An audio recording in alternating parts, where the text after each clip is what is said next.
Charles Hebgui, bonjour. Bonjour. Vous publiez donc chez l'Harmattan votre second recueil de poèmes. Après les feuillets du temps froissé, c'est maintenant le temps des masques que vous évoquez. Pouvez-vous nous présenter votre travail? Alors voilà, tout commence à Venise. Venise, une profusion de masques, et de parades, partout des masques. On joue avec le masque, cette espèce de masque et jeu, J-E-U, et en même temps on se cache sous le masque, et c'est le petit jeu de mots, le jeu J-E est masque. Il y avait un langage du masque qui est déjà une forme poétique. Et les questions c'est, que dit le masque? Qui se cache sous le masque? L'idée c'est aussi que sous le masque, il y a un autre masque, encore un autre masque. Nous vivons au temps des masques, chacun avance masqué, chacun a un rôle qu'il joue et qui nécessite un masque. Ce masque veut dire quelque chose et c'est en même temps une manière de se protéger. Et donc c'est comme ça que j'évoque les masques de l'enfance, les masques du jeune, de la jeunesse, de l'adulte. Et puis, j'aime beaucoup les voyages, et chaque fois, de chaque voyage, je rapportais, un peu sans idée préconçue, mais finalement de manière utilitaire presque, je rapportais des masques de toutes formes, de toutes couleurs, de tout motif, et que ce soit d'Indonésie, du Guatemala, enfin il y a des choses magnifiques. Et donc je parle de ces masques que j'appelle ces masques de l'ailleurs, rencontrés au hasard comme ça, des lieux, des chemins, de la vie, du temps. Et comme le dit une phrase célèbre, de chaque goutte d'eau émerge 100 océans. De chacun de ces masques ont émergé 100 poèmes. L'écriture, donc, l'écriture, c'est elle-même un masque. Tous les mots sont des masques. Voilà. Et le poème permet d'explorer cet espace entre le masque et le visage, entre le masque et le moi, de raconter cette déchirure, en même temps de garder intact le masque et son double. Je me suis amusé un petit peu dans le mot masque. En prenant quelques lettres du mot masque, on trouve le mot muse. Le masque inspire. On peut le trouver aussi amuse, divertit. Il y a le mot âme. Et le mot âme raconte, enfin, nous parle d'histoire. Et donc ce sont ces histoires, un petit peu, que j'ai voulu raconter dans ce texte. Alors on peut voir derrière vous une très belle couverture illustrée par un tableau d'André Cervera. Comment est-ce venu?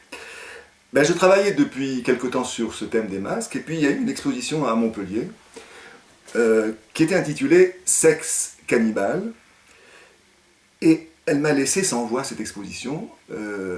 Ce thème du masque était omniprésent évidemment, et l'étoile était d'une richesse, d'une inventivité extraordinaire. Et André Cervera, donc, qui était le peintre exposant, était quelqu'un de reconnu presque mondialement. Je veux dire, il appartient à l'école de Sète avec Combas par exemple. Donc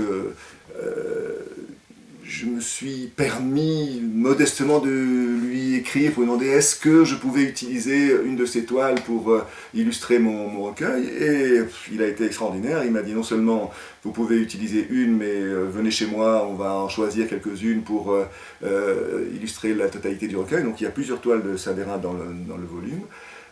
Il m'a inspiré un des textes forts de la dernière partie, sur justement Sexe cannibale. Je travaille aussi beaucoup sur les peintres. C'est vrai qu'il y a beaucoup de textes qui sont inspirés de Chagall, qui travaille sur le masque beaucoup, sur de Goya, enfin beaucoup de Pat Munch également. Donc chez eux, le masque joue un rôle fort, et ben chez Cervera c'est pareil, et je le remercie beaucoup de m'avoir autorisé à publier ces œuvres. Plutôt que de parler de poésie, vous nous avez dit tout à l'heure que vous préfériez la dire. Voilà. Pendant toute ma jeunesse, j'étais à Lyon et j'avais l'habitude de dire régulièrement des textes dans les caves du Vieux Saint-Jean. C'est un plaisir goulu que j'ai vraiment à dire la poésie. Donc je vais choisir quelques textes pour vous les dire. Peut-être ça parlera mieux de ce que j'écris plutôt que de ce que je suis en train de vous raconter. D'accord ? Alors je vais prendre un premier extrait qui est sorti de la première partie. La première partie s'intitule « Et sous le masque ». Qu'y a-t-il sous le masque? À sortir de son masque et se perdre aussitôt. Masque, mémoire indue de l'homme en l'homme, orgueilleuse grimace. Et sous le masque, inculte, incohérente, une marionnette usée. Masque, écho assourdi du visage, profondeur des caves, et sous le masque, mis à part, anonyme, circuler librement, le fragile inviolé. Masque, pleurs des fleurs orphelines, peinture éparpillée, et sous le masque la trace d'un regret quand le torrent refait surface, surpris par le temps court. C'est le premier texte. Un deuxième extrait.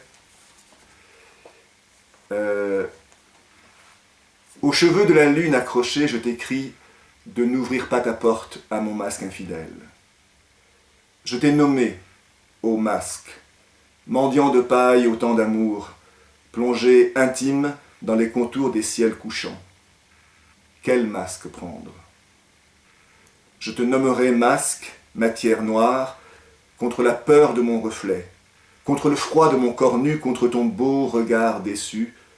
Pourquoi vouloir sortir furtivement du masque dans la ronde des rêves?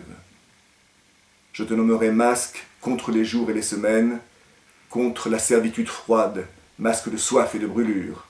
Un œil désert au creux d'un pleur, le masque est une erreur. J'ai vu mentir le masque par ses fenêtres grandes ouvertes.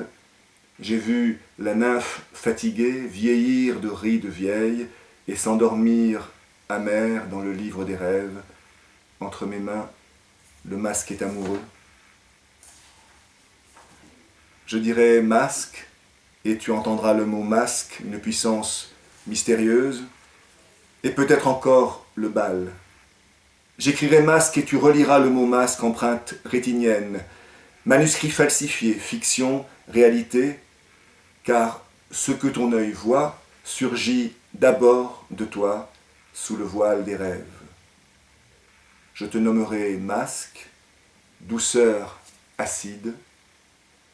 J'entends que les masques les plus doux dessous des draps de pierre sont dans les cimetières, mais le fou rit des tombes et des cendres des rêves.